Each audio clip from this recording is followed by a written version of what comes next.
Hello, my name is Christy and I'll be the guest speaker for tonight. And I'm going to talk to you about something that is near and dear to my heart, and that's diabetes. Diabetes is, according to the American Diabetic Association.org/information, this disease affects more than 3 million people in the United States yearly. This includes 4 different types of diabetes: type 1, type 2, gestational, and juvenile diabetes.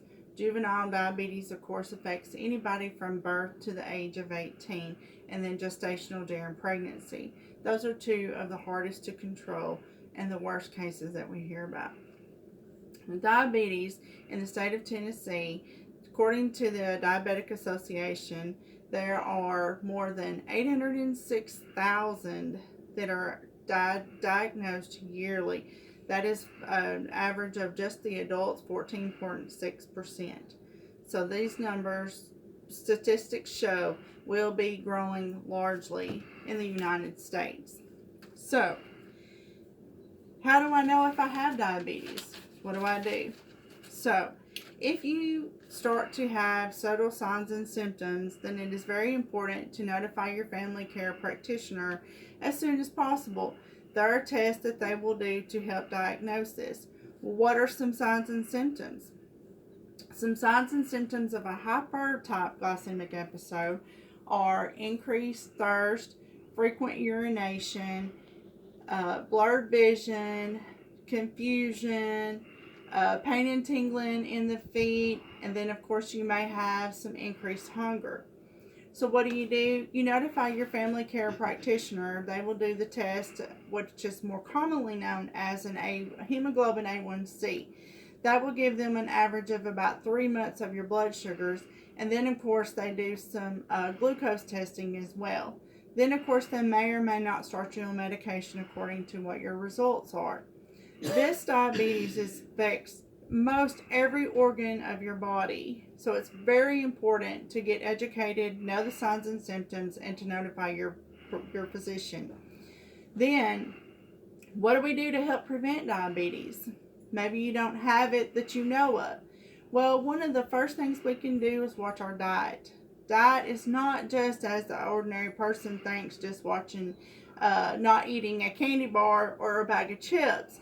There are many foods that actually turn to carbohydrates, which in turn turn to sugar, that some people are not aware of. So it's important to look for healthy snacks. You can look online for recipes. And then another way that we can help prevent diabetes is by exercise. Diet and exercise go hand in hand. Even if you live in an area where you can't get out and walk, maybe you're disabled and you just can't get out either. There are stationary items, like you can get a stationary bike, or you can get the stationary pedal that you can do while you're sitting at home watching TV.